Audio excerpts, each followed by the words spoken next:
Hello and welcome to Absolute Game Off. Nerd! I'm JP, he's Rohan, and we are your non-geek, non-nerd hosts. And we have a special guest with us tonight. Rohan, who was our special guest who was dealing with the cold so far north that it's just crazy this time of year. Go ahead. Who we got? Yes. So a few weeks ago, now it's probably been a couple months now, I did a live stream on Ricky from All Sorts of Words channel. And on that late night, I met Bruce here from Up North Comics. What JP's referring to is we looked at a map at where Bruce lives, and it is as far north as you can get in Maine, as you can get, hence the name Up North. Now, fun fact, however, though, I am actually further north in terms of latitude just because of the way the country is shaped, but it is not nearly as cold or as North Pole like it is where Bruce is at. But anyways, Bruce, how's it going? How's the weather? Very good. The weather is not very good. It's snowing a little bit, but we're supposed to get hit with some more tomorrow night. I thought we were out of it, but I guess we aren't, so. Oh, man. Oh, we got one more snow in March and one in April, I've noticed. Yeah. It was weird. I'm this near year. Buffalo, so. Oh, okay. Yeah, so you're not too far from Brandon, right? Mm-hmm. Yeah, so you guys were around the same area. It was so weird. It was like February was so warm, abnormally warm, and then March as well. And now we're in that like middle line where it's like, oh, here comes spring. Never mind. Here comes back winter. Oh, here comes spring again. Oh, never mind. Here's winter. It's like, I don't know. It's a bad relationship, I guess. Anyways, we always last year at this time in March. I was going to say real quick. Last year in March, my kids, we got like 8 inches of snow in like 1 hour or 2 hours. Wow! And my kids couldn't get home from school because it hit so quickly right at the end of the school day. We almost didn't make it home ourselves going up the hills and whatnot. So you thought it was over, and then it said no, one more big snow. Yep, that's how that works. Yeah, I mean, I'm up here in Seattle. We haven't had a single. We've just had maybe a light snow day. Otherwise, nothing this year. That's good. Anyways, we can get down to it. So we always start with the same question, Bruce, and let's start with you. What is your origin story? Take us back. Well, first of all, it starts from a galaxy far, far away, right? You knew I had to throw that in there, right? Yeah, just for everyone's wondering, like we've been having this debate on our text. Bruce is on our text thread, the secret text thread. Yeah, and there's been a debate raging on does Star Wars suck? Yeah, Bruce and JP are on the side of it doesn't. For sure. The greatest toy. Yeah. The Han and Carbonite. Yeah. Yep. So I just want to take you a little bit back to where I began. So my dad is a big time collector. I'm sure he still is. We don't really talk anymore, which I'll get into in a minute, but I grew up around baseball cards. I grew up around Mego action figures, G.I. Joe, like the vintage ones. I grew up around Star Wars, and my dad also collected comics. So where this all ties into where I am today with my comic collecting was I remember that my dad had some boxes of comics that he acquired from my uncle. Now, this was when I lived in Connecticut, kind of where I was born and raised because I was military raised. So we ended up in Connecticut, and my uncle was like, hey, I have a comic collection that I'd like to either sell or trade. And my dad was like, okay, so what are you looking for a trade? And he wanted his Mickey Mantle signed picture that my dad got in person. Oh, okay. It's Mickey Mantle sitting on a bench. He's got his leg crossed over. And I think there's like a bat in there. I remember this picture very vividly, like black and white, super old school, signed by him. And my uncle really wanted it. So he was like, here, I'll trade you this signed picture of Mickey Mantle for your comic book collection. And he got it. So fast forward a couple of years, I remember sifting through that collection. My dad always told me, don't go in there and touch my comics. If I catch you touching my comics, you're dead. So anyways, I would do it when he wasn't around. And I just fell in love with it right away. And I had collected comics when I was younger, but it was mostly like Spawn and some Spider-Man, of course. Spider-Man's always been my favorite, even today. So as you can tell by the background, but so I told you, Rohan, this part of the story, but I don't think JP heard it. Hold on, real quick. Knowing what we know, we don't know what was in that collection. Do you think in today that it was a fair trade, the signed Mickey Mantle photo for the comic collection? Honestly, worth value-wise, probably my dad made out, but not because he doesn't have the key component of it. But if he still had the key component, then yeah. I mean, Mickey Mantle cards, even PSA 5 is going for how much? You know? Lots. I know he has that too. He has Mickey Mantle. I know he has his card. 1957, I think, or whatever year it was. The rookie card you talking about? Or... Yeah. His first Yeah, card. yeah. The Topps card. Yeah, I know what you're talking about. Yeah. So in terms of value, I don't know. I really don't. I mean, it wasn't a verified signature, so like there was no authentication on it, but I mean, I guess you could send it to JSA and they would be able to do it. Yeah, you can do it now for sure. But so I took this comic. What's that? Does your uncle still have it? I believe so. I'm sure he still does. Okay. That side of my family, I don't really talk to too much just because I don't live in Connecticut. I kind of live far away from them and we don't really keep in touch too much. But I'm sure if like I visited today, it would still be, he had it downstairs in his basement. He had like a finished basement. He had it down there. So finally, like, you know, as time goes on and I grow up, my parents get divorced and my parents split. My dad ends up moving out and he had left some of his stuff behind. And my mother would always like bother him, like, you need to come take your stuff. He took all his valuable stuff, and he left his comics, and I took them to a comic book store and I wanted to trade them in for Magic the Gathering cards because I was really big into that when I was a kid. And I'm pretty sure, and I told Rohan this, I am pretty sure an AF-15 was in that box. I'm pretty sure. Now, has that always been a big book? Like even in the early 2000s, was that like a huge book? Like worth thousands? So the very first interview JP and I did on this channel was with this guy named Errol. And Errol in the early 2000s stacked AF-15s. At the time, they were going for about $1,500. He stacked them because he knew he projected they would be worth a lot of money. And then he used those, traded up to a 7.0 AF-15, and then he sold that and has a Superman 1 with the proceeds.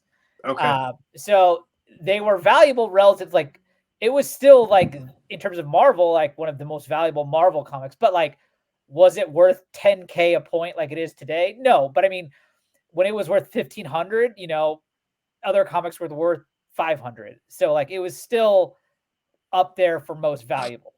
What year was this again? Sorry. So that was early 2000s with Errol's when he was gotten them. So okay, I imagine like 2005 AF-15 was in that range. Okay. 2010 probably went up, and then obviously now we know where it's like usually 10K a point up to about 4.0, 5.0. Well, when I was about, I think I was like 14 when my parents split. So I must have been like early 2000s. I remember taking this collection over on my bike to the comic book store. I didn't drive then, obviously. So, so back then, I mean, I would imagine maybe even the prices were a little bit less than, I really don't know. I mean, the guy knew what he saw right away. Okay. And I mean, of course, my dad, I remember visiting him 2019, I think it was, or 2017. I remember him bringing that up, like, you're the one that sold my AF-15.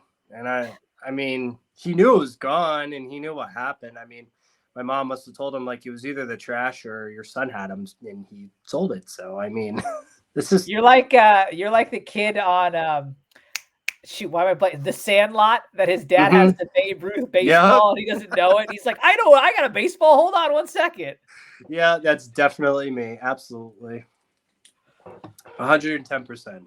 Wait, so how much did the comic book store give you for this collection? Oh, they gave me whatever I wanted pretty much. No, I remember the guy was like, knew what it was right away and was like, so little man, how much we looking at here? And I was like, okay, well, I wanted this, this, and this. And he was like, okay, sounds good. Sounds like a fair deal to me.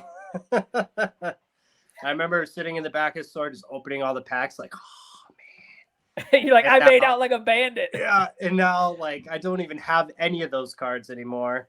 And I'm a comic book collector, you know, go figure. But it's okay. Yeah, it happens. You learn. Yeah, I'm the kind of person where I'd rather like earn what I have instead of it be given to me. You know what I mean? Like, sure, it'd be great to have some of my dad's old collection, but like, I like to acquire my stuff like, you know, like I got this for myself or whatever, you know? I think in that regard, like when it comes to this hobby, I think what we all look for is a great story tied to the comic that you get, or you know, a memory of some kind.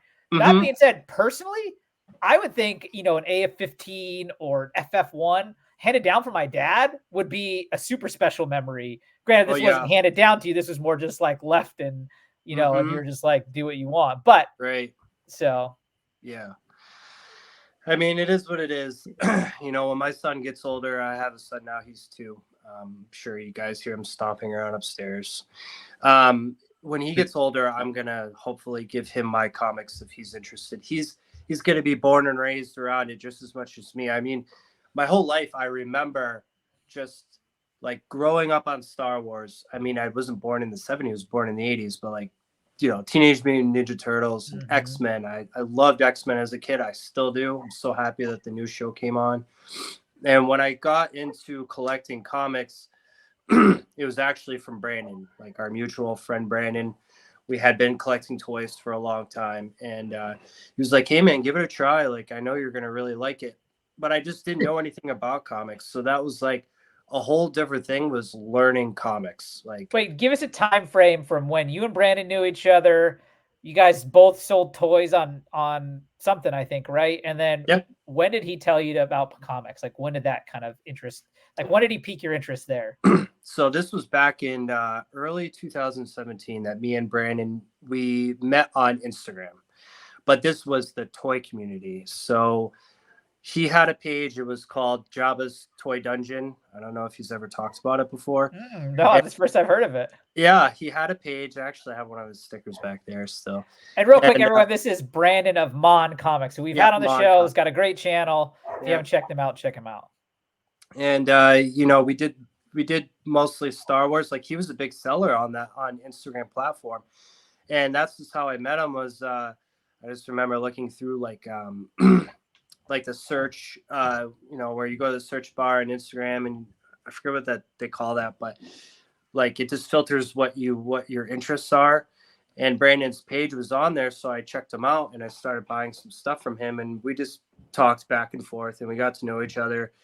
And you know, then his father passed away, and he kind of fell off a little bit. I don't want to get into that because that's his business, but you know, we kind of lost disconnect, and we had a really good relationship, like friendship wise, just talking, you know, about basic life stuff. And just over the years, you know, you just get to know somebody so well. And I missed him. I missed having him to talk to. And all of a sudden he came back and he was like, yeah, man, I'm collecting comics now. And he started up his Mod Comics YouTube page. I think that was first, and then he transitioned his toy page to his now comic page.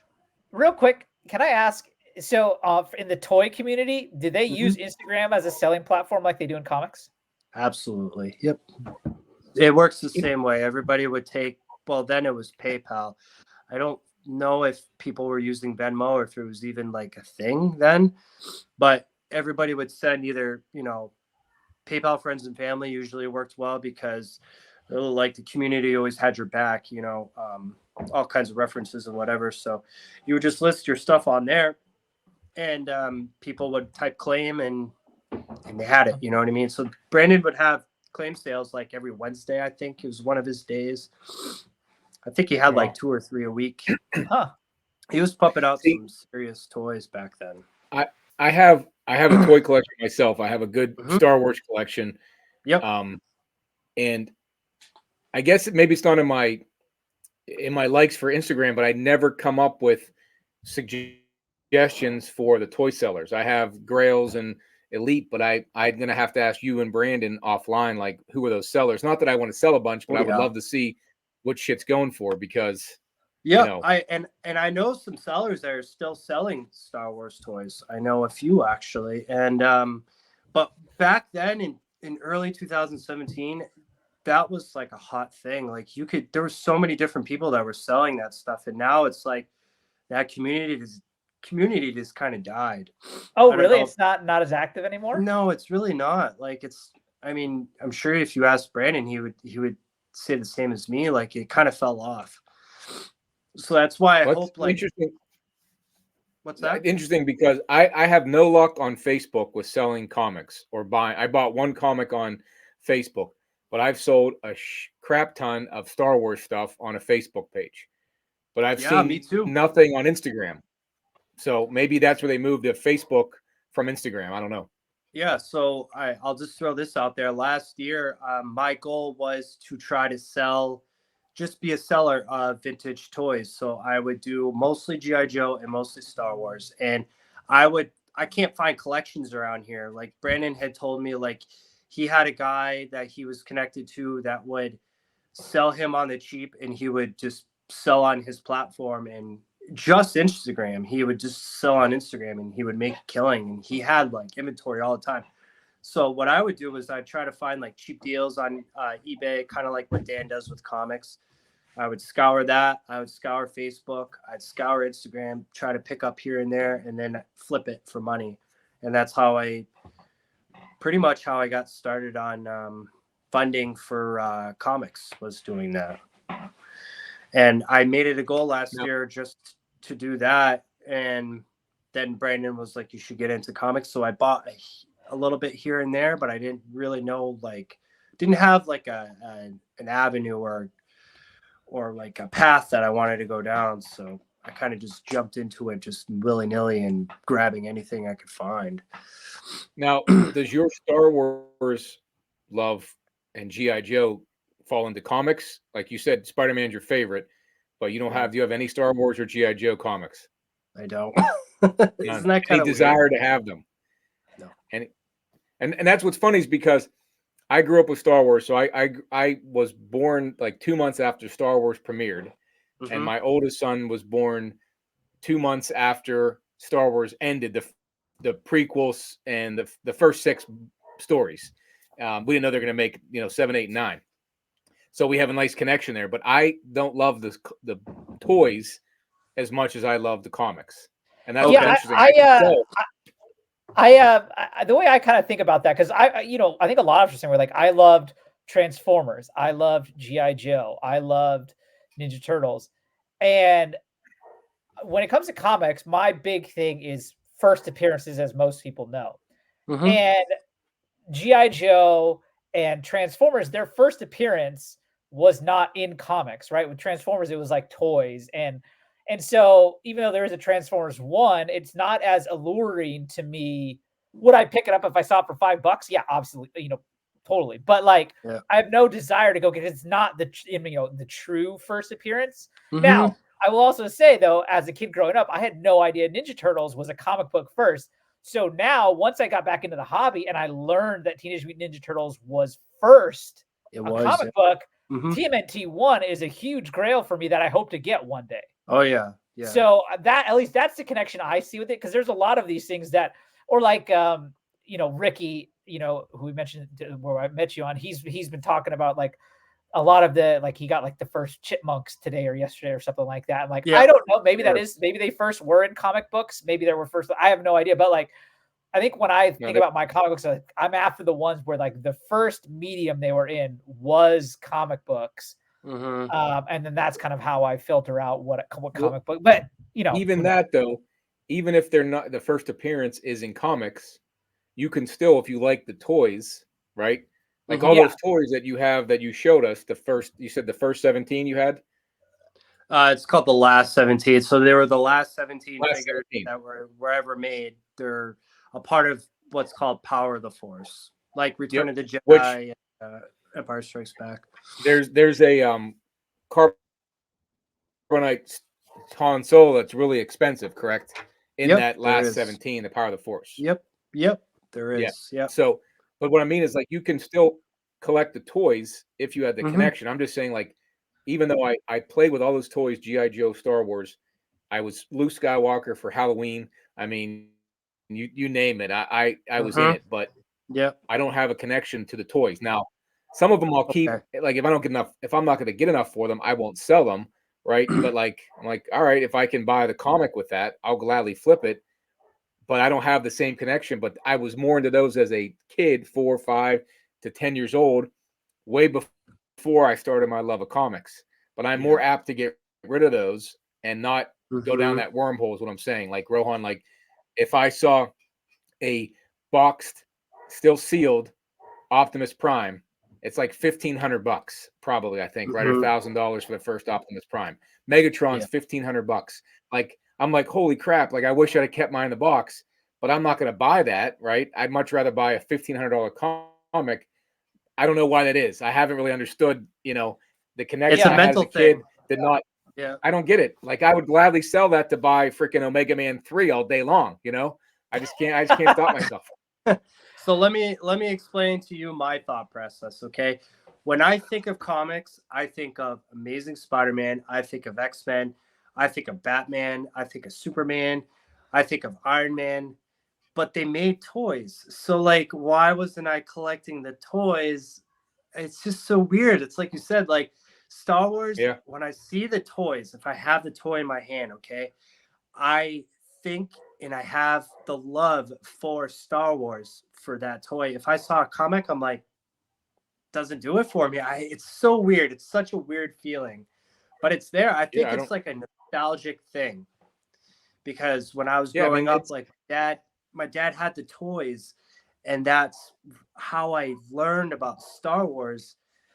And now, like I have the comics, I'm remembering like my dad's Amazing Spider-Man collection. You know what I mean? It's just like, Another brain work. practical side of it too. If you did the whole sealed toy thing, you need a lot of space if you got a big Oh, collection. yeah. I never did the sealed toy thing. Never ever.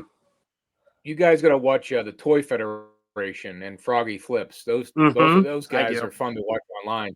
Yeah, they And are. Yeah. and Froggy's he's like very nostalgic, but even he says like I don't want to go down that path. Like if he starts Cabbage or not Cabbage Patch, what's the Garbage Pail Kids, or you Mhm. start Star Wars, and he's big into Star Wars too, but like you can really veer off in different collections. You said Oh, yeah. you have Starhawks, right? Mhm. That's Silverhawks. one to go down to. Silverhawks. Silverhawks. Yeah, Silverhawks. Yeah. I mean, That's I never had those. something My that I favorite was started last Voltron. year. Mhm. Yeah. I mean, I never knew that existed, and I was a TV watcher as a kid. Like I watched Voltron after swim practice. I watched Predator. I watched Transformers, all that stuff. But it's just Mhm. weird how I'll pass up on the toy because I'm like, I don't want to start to fill up another room full of stuff again. Yeah, absolutely, JP. Just I you don't have get enough it. space for everything. So No, there is, and then you throw kids in the mix too. I don't and get it. that's I don't know fine. why, but it's just the way it is. Yeah. So when I got into comics, I didn't really have like anywhere to start, right? So I was just kind of like, I remember Brandon would talk about Whatnot. So I started there. And I bought from the worst sellers on there, and I learned my lesson with that. And then, of course, I met you guys, and I'm really fortunate for that because now you're like, no, do not pay that price. We could get better, and I love that. I love that. Yes, that's what I needed because I would tell Brandon. Brandon was my only comic book friend at the time, and I'd tell him like I got this book, and he was like, "Congrats, man, that's awesome." But like it could be anything, and he'd tell me congrats, and he wouldn't even ask me how much he paid for it, and I was overpaying for like everything. And now you guys are like, do not pay that. And that's what I need. Well, I need told no. Rohan might be the what would you call it, the voice of truth, or the voice of what would you call it, cheapness. I'm the most But he and I outspoken, chase but the there's no same doubt. fucking comics, the same goddamn comics, and we overpay for them all because they've gone down in value. Now, we're not like losing our shirts because we're happy to have them, but Yeah, like right. it was just the time when you were collecting and it went down. Again, We all had that. Mhm. shit happen. opinions of price and what you pay is a real time function, right? Like Mhm. they fluctuate too much to They think do. like, oh, it's a good price now versus a good price 2 years ago versus 2 years from now. Yeah. It's all about like when you're looking for it at the time. Timing is everything. So what's a good price today may be a horrible price in 6 months, and sadly that's been the case with comics. But hey, that just means maybe we can get some more than we thought we would originally. So Yeah. But like you said, though, it's the timing of when you bought it. So if you bought it and got the good price, you did well at that time. You just, we knew they were going down, but we had no idea how far they were going down. So, yeah, she could have waited, but who the hell would have known? That is we like thought it it was across the plummeting board. already. It's like that across the Yeah. board, like flexible it's- right now. and that's the thing too, right? You could like be waiting, like, oh no, it's still bottoming, and then something happens, and you're like, oh crap, that book went back up again, and now I can't afford it. So it's like Mhm. when you're hunting a book, you got to find the price at the time, and if it's a go, it's a go, and if it's not, it's not. Like otherwise, you can't think about later. You can't think about back in the past. Like it's an in the moment thing. Right. Like my biggest goal this year is acquiring Hulk 181, right? Yeah. And I might pay the eventual price that I do, and it might skyrocket to 2x my money for whatever reason. I don't think that would ever happen, or it could just go down substantially. Like that's the risks I'm willing to take because I love that book. Mhm. Anytime I'm going to look at it, I'm not going to care about how much I paid for it. I just want to own it, Yeah, So it's first like appearance of my favorite. Well, first appearance of my favorite character. So first full appearance. hey, and it's the money book. But point being said, right? Like you have this collection of comics that you're happy with. Mhm. If it goes to zero, you can still enjoy the collection. Versus Absolutely. if you buy, I know it's doing very well right now, but if you bought 10K in Bitcoin, Mhm. theoretically that also could go to dropping. zero tomorrow. Yeah. And you can't. Once it's at zero, you have nothing to enjoy. You have no nostalgia tied to Yeah. it, right. Yeah. Like when I eventually pass and Yeah, my son hopefully gets my collection, he'll remember it. Like he's already growing up around all this stuff. So he's gonna think about it hopefully the same way I did when I was growing up, like just vividly remembering, certain covers and whatever it was. Or even if he wants to collect books, eventually himself, and then he gets older and he wants to recollect them. Like it's just the whole I think a lesson we all will learn too, and like your story from the beginning of this episode is a perfect example. Like we, even JP and I have talked about it. Like we would love that part of our legacy is passing down this collection to one of our kids. He's got 4, I have 3. And we have to realize like it may not be an immediate transition in the sense that like even ourselves, we grew up in this stuff and then we got disinterested and got distracted by girls and sports and whatnot. And like he and I got back into this, as we were turning 40 and things like that. So it was a good 30 years later. So Mhm. you can't think like, oh, your son's graduating high school, he's going to want my collection now. It's like he may have loved it as a kid, but he's then gone away from it like we did.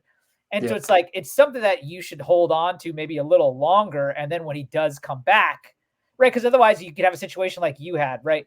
You give him your collection when, let's just say he graduates high school, you're, kind of in retirement. You're like, I don't need these anymore.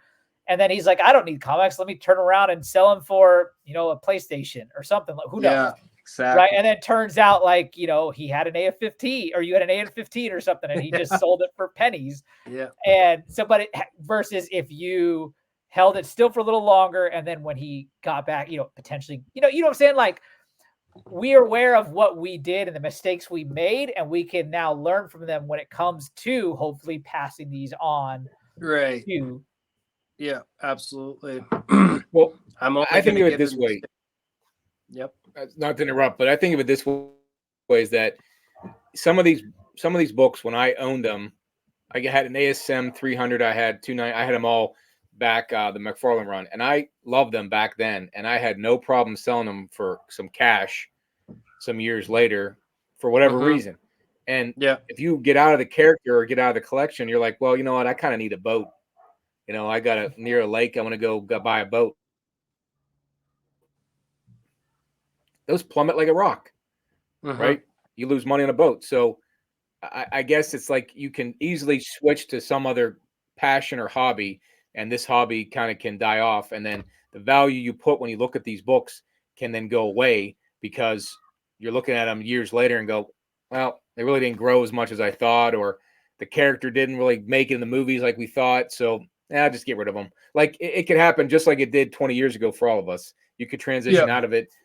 Hopefully we keep it to give to the kids. And I just have these, different glasses look on it now that I've been in it 2 years and remember what happened 20 years ago and say, I just hope that these things at least hold their value or go up so that it's worth what I put into them. Yeah, of Right. course. Yeah, That's we all. all. I mean, I don't need to make $1 million with my comics. No, It neither was do fun to I. meet everybody. It was fun to have them grow and hunt, but like Yeah. eventually, I mean, I also look at it too in the sense of like, even if they go down a little bit, like let's just say, for example, when this last year I got a Daredevil 1, and in getting a Daredevil 1, I had to move some books, and one of the books I moved was a New Mutants 98, and I ended up selling it. I had the book for over a year, let's just say, and I think I sold it for like 75 to $100 less than I paid for it. And I looked at it, I was like, you know what? I'm not super upset about it. Like, obviously I would have loved to have made money on it, but like, I'm not super, because I also think like we could just say that that loss was a cost of my enjoyment of having that book in the collection while I had it. Right now, if I had lost $600 on it, let's just say, that's a little different story. But when as long as it's like in the ballpark, Yeah. I would be fairly content personally. Yeah. right. I The only definitely- time if you just real quick, if you buy stocks, the only time you lose money is when you sell them, right? So Yeah. if you just hold on, again, ASM 129 is my favorite book. Punisher was my man back in the day. Spider-Man's always my top guy, but like I love the Punisher, so I would never get rid of that comic. But I know I lost $500,000 in that damn book. Now, Probably. though, now, Now, right? So if I sell it, I'm like, well, I just lost $1,000, but I'll keep it, and because it's not realized lost until I sell it, unless I need to write it off. But that's not how the comics are going to go. I'll just keep the damn thing yeah, until at least gets back to what it was, and try to move something else, not to have that loss. But $100 on a New Mutants isn't like that's not a big deal at all. no, like exactly. That's what I'm saying. Like, as long as they're in the Yeah. ballpark, it's not a big deal. Yeah, but that's the part I worry about. I worry about we lose too much on these things, and if you don't, like, you buy one huge book or you buy a bunch of small books, they're probably easy to get rid of that one big book, but you stand a loss like when you have less allocation. You have all your eggs in one basket. If you have a bunch of little books, you can probably piece them off, but it'll take you longer. One big book, if it drops in value, you're like, damn it, I lost $2,000 on that book. But again, it's the opportunity cost, it's the interest in the hobby. There's many other factors to build your cost into it, right? So you didn't really lose the money. You had fun if you do sell it at an inopportune time. I think certain books are definitely going to retain value. I try not to collect like spec. I try not to spec on any book. That does not matter to me. I mean, I have some that are hot right now for particular reasons, but that's not why I purchased them. I just this coming from the guy that just bought First Dazzler. Yeah, that's what I'm saying. But I needed it. I needed it for my Claremont run because I really like the X-Men Claremont run, and I needed that book, so I bought it. And I got it for a good price. I mean, if I waited till maybe after the movie, I probably could have gotten it for cheaper. But I don't think anything is going to go to zero. I really don't. Like, I don't think there will be a time in our life where people are going to look at comics. AF-15 behind me, they're going to look at that and be like, that's worth nothing. It's never going to happen. Never. I agree there. I don't think they're going to zero for sure. I mean, I do think though, I've shared this with you guys before. I do think that growth will not be as big as we think on a lot of books. Yeah, absolutely. Yep. But I agree, they're not going to go to zero for the most part. It most likely will take 20 years for a reboot of Marvel or DC. And it may not be the James Gunn reboot. It may be down the road where you'll see it come back just like it did for us. It was on hiatus for 20 years. If you look at the charts, it's very slow. incremental growth, and then bumps up in COVID. So, you need some type of event to do that. And hopefully we're willing to sell them at that time to capitalize if you want to sell them. Yeah. Right. But I'm saying, like, if you had a hobby that you were fishing poles and licenses and waiters and all that stuff costs money, right? And you don't like, I eat the fish, so I save money on groceries. That's not really like, enough of a reason to spend all that money, right? It's the hobby part of it, right? I need more mercury in my system. It's not the reason why. It's fun. So you have to like look at it as a sunken cost. And I guess there's like a limit to what you spend on that kind of stuff. People pay a lot of money for fly fishing, and I'm not a fly fisherman. I prefer creek fishing and lake fishing, but there's money to be spent, and I guess it all comes down to income. And if you want to spend that much on it, it's a portion of your income. Yep. And those people will look at you and be like, "You collect comic books? Like what?" Like I work with guys that I work with, and they're like, "Do you have any hobbies?" And I'm like, I like comic books. Like, I'm 37. I'm not afraid to tell people what I like and don't like. And they're like, they just give me this look like, are you nuts? Like, are you 12? Like, I always tell people too, oh, yeah. Everyone spends money on something that is not a necessity or whatever you want to call it, right? It could be comic books. It could be fly fishing. It could be a fine wine collection that you're never going to drink. It could be people that have 17 cars or motorcycles. Like, there's always something that we are invested in because we enjoy it, and it could be multiple things at that too. But the difference is when you buy a car, if you're a car guy, most likely you probably feel the car is going to go up in value if it's a Corvette or some type of Trans Am from the 80s, right? Or you name it. With fishing and hunting, you spend a lot of money on guns and bullets and orange and whatever the hell else you need to go hunting. And that's just to enjoy the hobby. So you're not expecting a return from it. So when you buy a book, then if that's the case, if the cost of a 270 is $400, that's the cost. You buy the gun because you need it to hunt. If the cost of a Hulk 181 is $4,000, we're looking at like, wait a minute, I don't know if that might be too high. That might be too low. Where's it going to go in the future? Like, we're always contemplating that. And so that's where it makes that hobby more of an investment in my eyes, because people contemplate the long-term value of it versus I just need this means to shoot that deer, Totally. And part of that gain that you could see in a comic book, that's also part of the enjoyment you would get from the collecting hobby. Yep. Absolutely. Yeah. And I mean, just the friendships that you make along the way too are definitely worth it. Like, there's been things that I've collected before. Like, I was really into sports cards during COVID, right?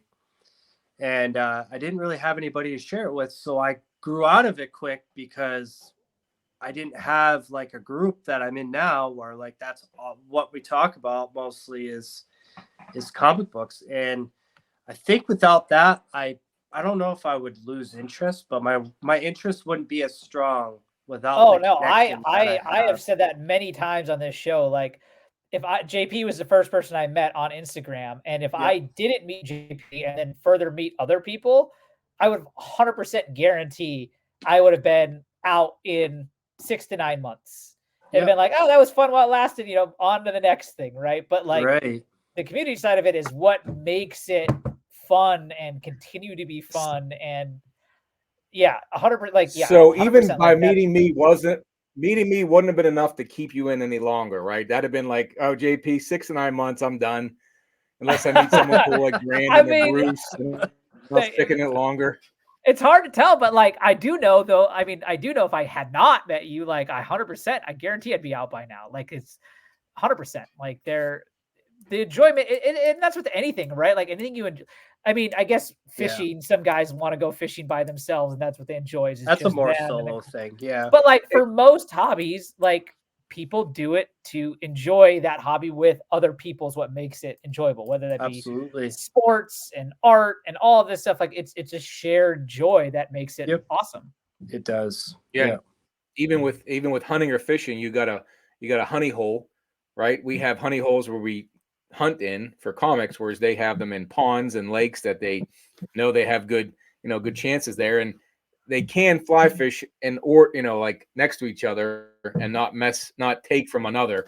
But most of the guys I know, at least around my neck of the woods, they won't tell you where to hunt at because they won't give up.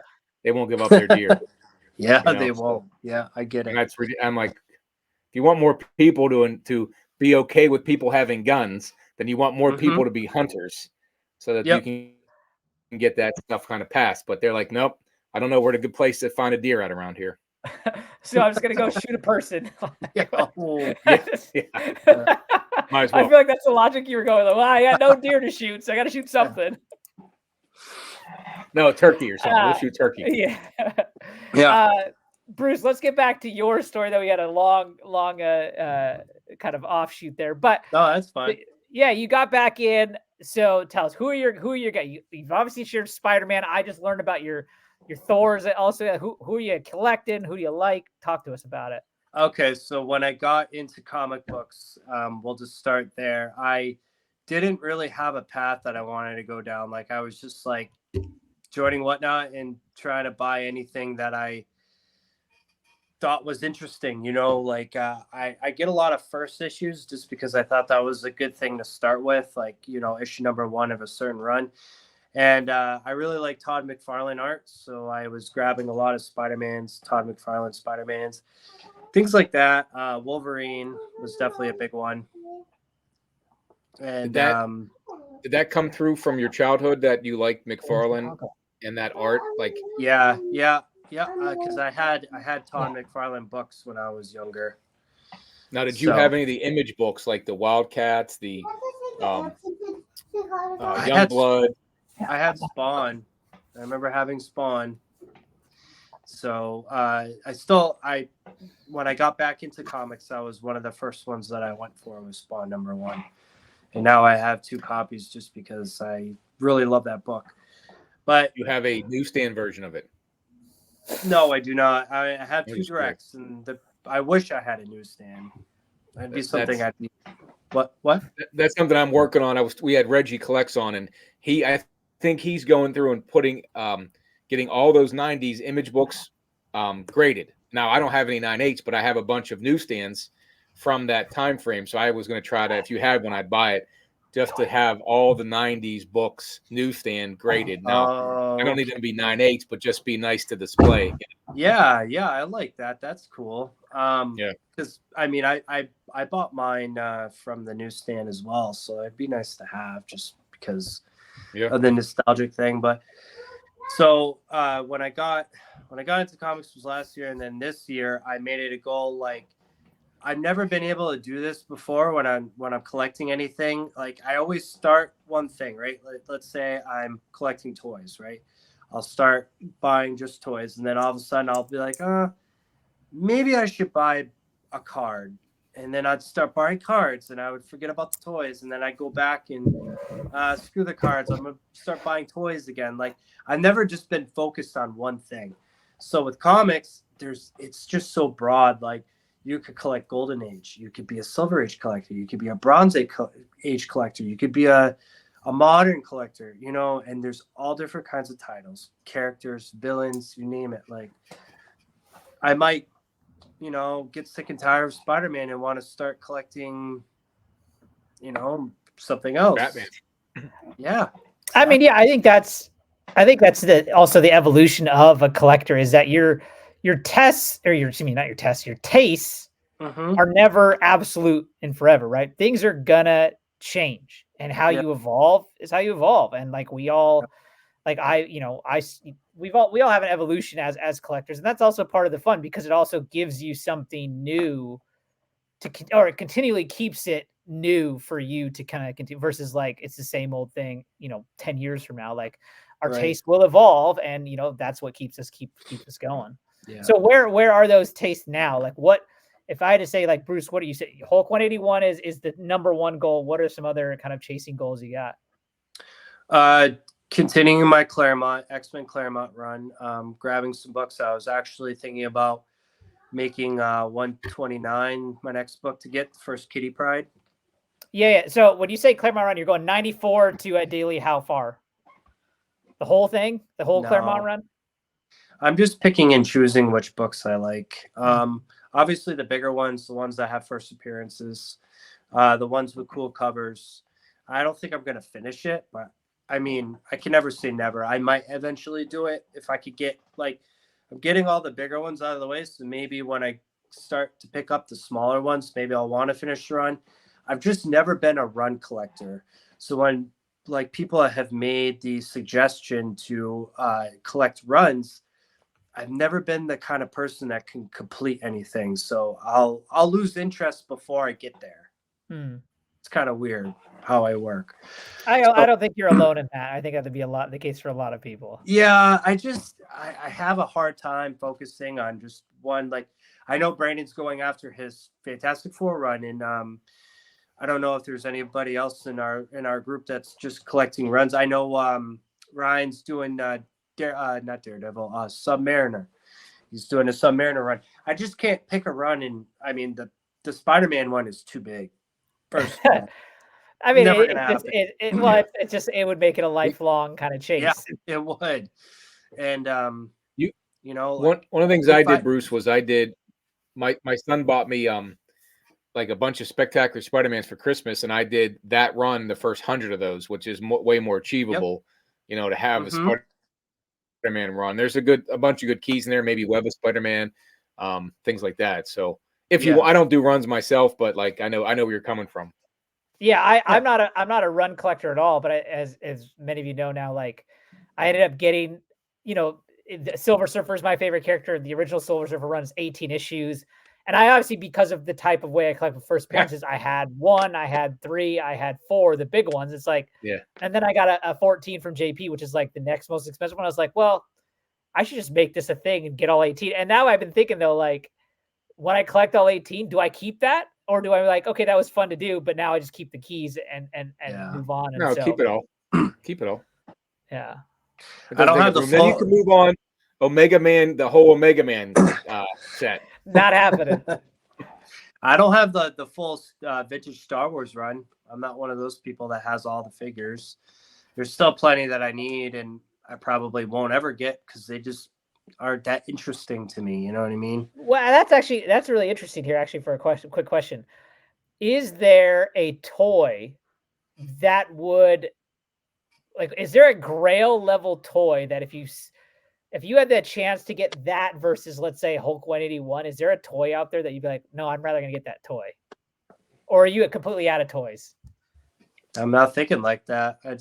That's not where my passion is. Like right now, it's Hulk 181. That's what I think about. It's what I go to bed dreaming about. You know, that's just what I want. And I think that's just like the mentality that I have. Like when I'm really passionate about something, I stick with it. And that's why I want to just keep, you know, up with comics and not try to, because I know if I saw something that I really wanted from like, you know, vintage toys wise, I might be like, start collecting toys again. And then I can't do both. It would get too pricey. When I started collecting books, I didn't realize how expensive this hobby is. So expensive if you want to do it like us. It's you insane. gotta have focus. If my wife saw how much I spent on comic books, she would be like, "You're nuts." I like that. Yeah. Who did that? No, it's one of the new. Must be my camera. Yeah, it's one of the new functions of a lot of these. Like I know with work we do a lot of Zoom calls and that kind of stuff. Like happens on Zoom now too. That's awesome. Yeah. Yeah, I love it. That's pretty cool. Perfect timing. Yeah, it's perfect timing. Like my wife would never. That was good. Yeah. So no toy at all. Would you sell the Star Wars stuff to try to fund the Hulk? Nope. I'm keeping my Star Wars. Keep what you have. Don't add to it. No. Okay. Because if I sold any of my stuff, I know I'm the kind of person like I appreciate it when it's here, even though I'm not really like looking at it like with googly eyes or anything like that. But if I were to sell it, I would miss it way too much. I'd miss it more than when I had it. Does that make sense? Like, oh yeah, that's why I bought back some of my McFarlane run after I sold them, and like some of the Star Wars I sold, I'm like, man, I wish I'd have kept those.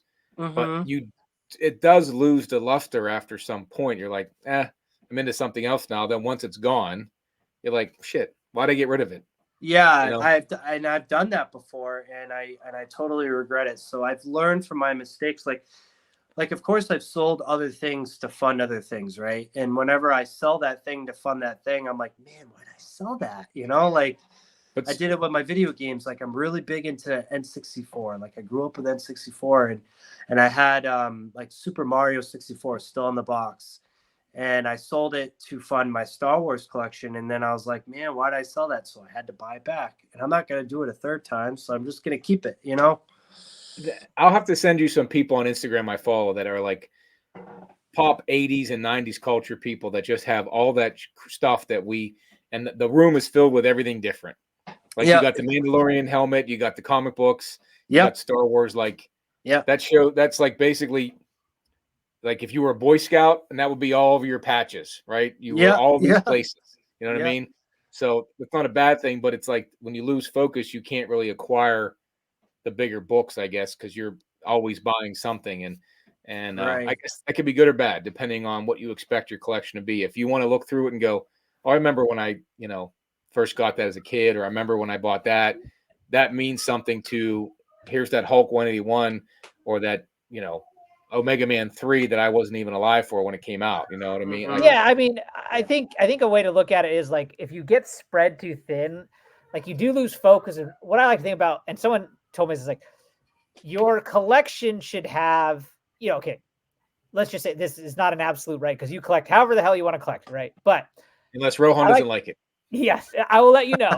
He will. But your collection should have a purpose or a theme that kind of like it ties it all together, right? Like I've made it very clear I am a first appearance collection. When if I was to sell my collection in 50 years, let's just say, and someone's like looking through my box, I want it to be first appearance, like big first appearance. Like, whoa, these are all the big first. Like that's what I want them to see, right? Yours could be ASM. It could be like, ASM 1 to 300. It could be there's a commonality, a theme, a purpose of how you're collecting. And that's what your focus. Would you say mine has any commonality to it at all? I'd say 2 commonalities, JP. The women, right? No, the two commonalities right here. A and B, I got.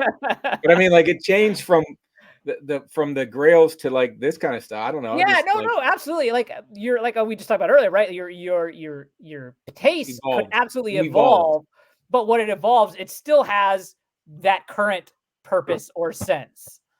So, is there any books, it can, but like, you would never get rid of? What's that? Is there any books that you would never get rid of? Is ASM 129? The 129 I would not get rid of. The Omega Man 3 I'd never get rid of. Yeah, you bullshit. You got that specifically so at some point you can turn it for a good profit. Yes, I'll keep my 9.4. I'm definitely a Lobo fan, but like I probably wouldn't sell like I said, the 129, that my Punisher 1 miniseries, I would not sell that one. I remember seeing that the first time as a kid in the comic book store, and I was like, that is the greatest cover I've ever seen. That miniseries. It just exudes, like I remember that vividly. But like I have Voltron 1, Aliens, Predator. They're not worth a ton, but like I watched all those movies, so I wouldn't get rid of them. And maybe a couple of these the Dave Stevens books. I mean, Planet Comics maybe, and some others, but they all have a place for them, but you grow out of them. But I think I could, if the ASM and the Punisher went to nothing, I would still keep them. I think that's fair. There's not a book that I wouldn't get rid of because I would just upgrade it. But yeah, that's how I look at it. I look at it not necessarily like that, but like FF the trilogy, right? 48, 49, and 50. I think like as long as I'm collecting comic books, I will have those 3 books. Now they may not be the 3 books I have right now because I may upgrade. There may be opportunity to upgrade, right? But I do want those 3 books in some level will always be is how I look at it versus like I'm never going to sell this book. I'm always going to have this book in my collection. And I'm always going to have 39. Always. Yeah. I'm always going to have those 2 books. The other ones behind me are kind of liquid. Like, 40 is a little liquid. And 136. I just really like that book because of the story and the cover. But like these two, I'm always gonna personally have those in my collection. Same with X-Men. There's X-Men books in my collection, like 101. I always have that book. There's books that I don't have yet, like 181, Hulk 181. I'm gonna have one eventually, and when I do, I'm just gonna try to keep upgrading it until I get Now, to a point. What's that? Do you have a giant size X-Men one? I don't. No, that's next year's goal. Okay. Yeah, But you said you're going to eventually keep upgrading it, but always have it. Yes. So if I can start with the Hulk 181 this year, because like I know that I'm not going to Terrificon, so I don't have that to worry about funding, right? Because I already like used up my vacation time for everything else. So I want to do that book this year, and then Giant Size X-Men 1 would be next year. It's not, I don't think it's as expensive as Hulk 181 is more expensive. Yeah, and I could get a decent mid-grade copy for I don't know how much that would be, maybe like $1,000. Yeah, I mean, I am continuously shocked. I mean, you'll find this in ironically, like, or not ironically, but when it comes to Bronze Age, like it's all crash. The most stable book is honestly probably Hulk 1 on Marvel, we'll say, is probably Hulk 181. Everything else has gone so like you can get GSX 1 now, like mid-grade copy, like 50, 60, like $1,400. Like it's crazy like that's how affordable. Attainable. Now $1,500, $1,400, like this is still expensive for a comic book, yes, but like relatively speaking, for what that book is, it's relatively affordable, I would say. Especially it's much cheaper than Hulk 181. So yeah. And like I pointed out when I was on Ryan's stream last week on Monday, we were talking about X-Men #1. When I see that book, like I'm really happy for Mike that he got his copy, but when I see it, I don't feel anything. So like I'm never gonna have that bar set that high for a book like that. Like of course I want AF-15 or a really low number Spider-Man book, but I don't think that's gonna happen right now. I mean, maybe in the future, but we're just gonna have to see. Well, I mean, that's the thing that you look at, is that you're putting a lot of equity into a book. If you feel it's going to hold value, like what kind of things do you put $5,000 to $10,000 to $25,000 into one single item that you're like, I'm just going to drop 25 grand on AF-15 for a 2.5. But as we said, your taste can evolve, and you may take the shelf behind you and move all of those and turn them into AF-15 potentially, right? Yeah, right. Like it's one thing to like, you could make a lot of money and you can drop 25K in AF-15 tomorrow. A lot of people can do that, right? For a lot of us or a lot of people, that may be years and years of collecting and then taking that collection and turning it into AF-15, right? I mean, so there's ways to do it that aren't, I'm loaded, right? There are ways to do it, and it just, it takes time. I don't know though, as far as like taking my collection, like let's say a whole short box of first appearance keys, right? Taking that whole collection that I worked hard on, turning it into one book. I don't know if I could do it. Well, that's what I'm saying. That's today. You never know what can change in 10 years, 5 years. Yeah. Like you're right. And I'm with you. Like I have my short box of first appearances. I wouldn't at the moment. I enjoy having, 35 first appearances versus the one, even though it's a big one. But never say never in terms of like what could happen down the line. Yeah, you're definitely right about that. Everything, you can't hold the future. You can't tell what's going to happen in 5 to 10 years, like you said. Yeah, it's tough. I look at it now after the hunt, because I think when we got into it, Rohan, I was very adamant that we would find this stuff in garage sales and flea markets, and then it didn't. I mean, some stuff happened. I mean, Mike had his big find. That was, that's a once in a, I'm not going to say once in a lifetime, but not many people would have that, right? That's just luck right there. So you turn it into something you're looking for.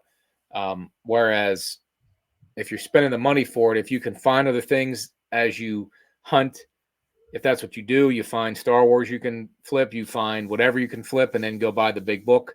Maybe that's the case, but I just to put all your equity, if you get to go out and spend 25 grand, to me, I'm like, it sits on your shelf. There's a lot of paintings that do the same thing. I don't know. I'm a cheap guy when it comes down to it. Makes So my I just stomach churn when I think about that. It really does. Again, it's also relatively speaking, right? Like the guy that does that 25 grand at the time may not be it's a drop in the bucket to him, right? But in the business I work in, I work with a lot of millionaires, and I have some of them that if they had $100 on them, they wouldn't break that $100 to buy a hamburger at McDonald's because they just don't like the fact to break the 100.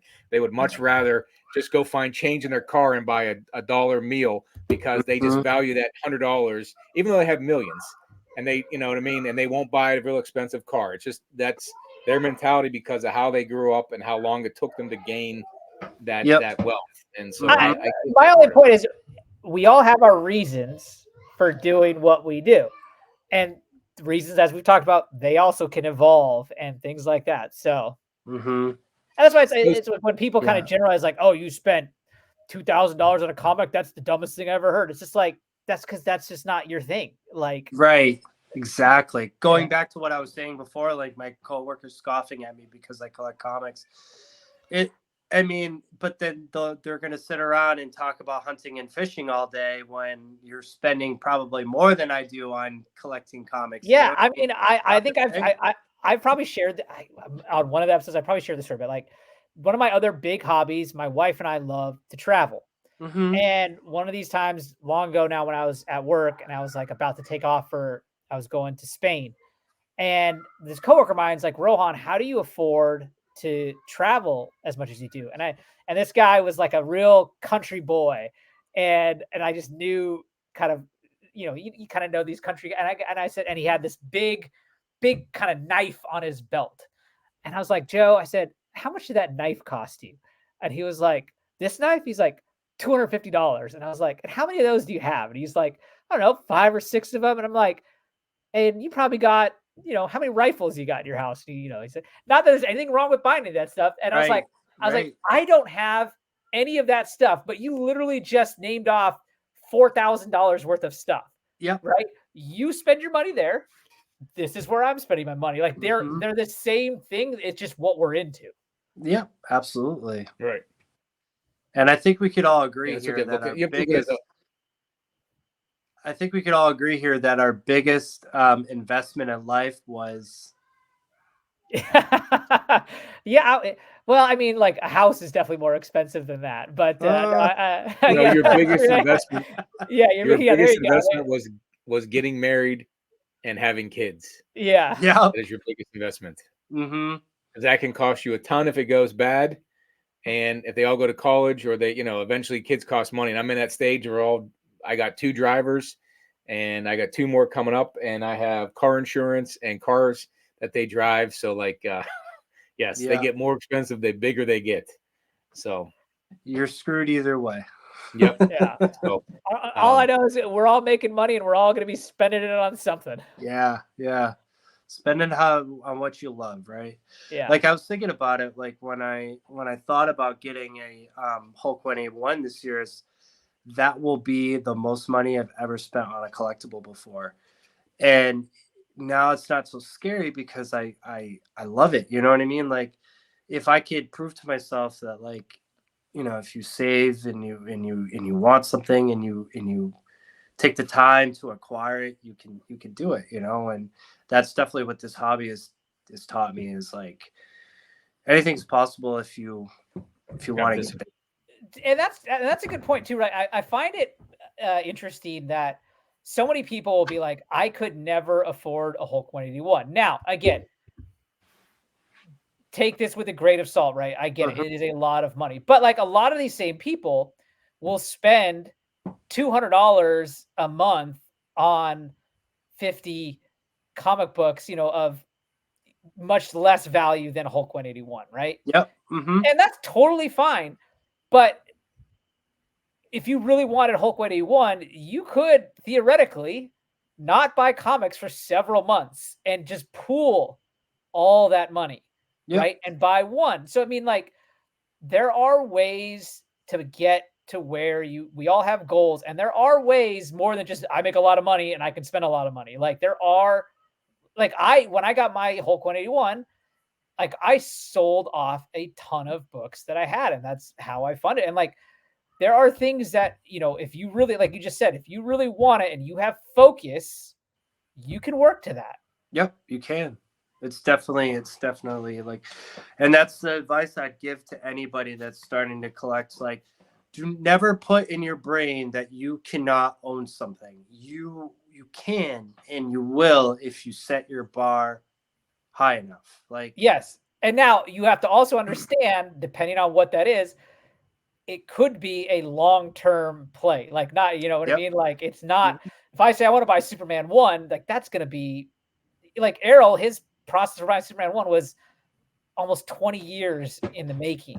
yeah. Right. Like these are, depending on the size of the goal, also depends on the size of the play it takes to get to it. So It does. Yeah, absolutely.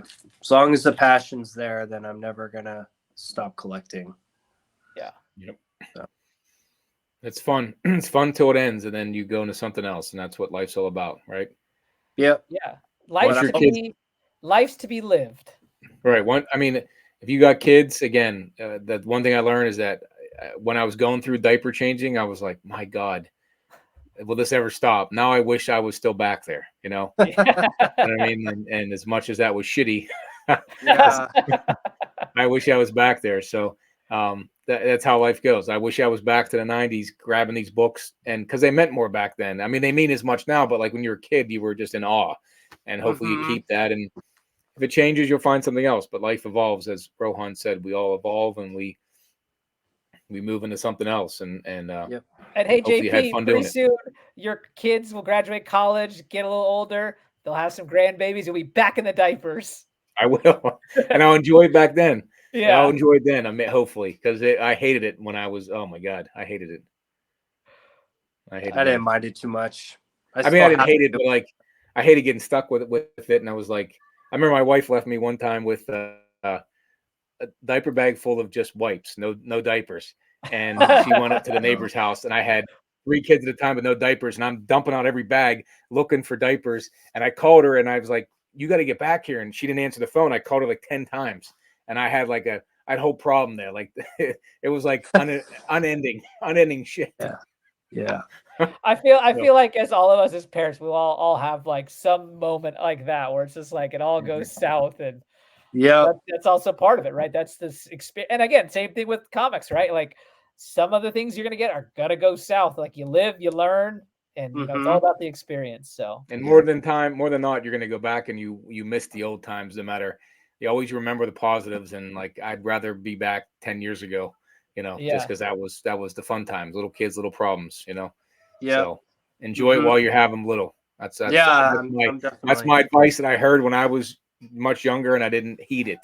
So yeah, it's funny. Like when I think about it right now, I mean, this is obviously my first child, and he's still only 2, and everybody's like, enjoy it while he's young. And I look at him, and he's throwing a fit, and I'm like, hey, boys, I can't wait for you to get older. But I'm enjoying him. I really am. Like I looked at him today, and I was just like, man, I don't want you to grow up. Like I want him to stay little, Yep, that 2 to 8 is like the best when they're little like that. They're hilarious. I just find them funny. Yeah, as hell. Yeah. My little buddy. Yeah. Yep. Yeah. But Bruce, go ahead, JB.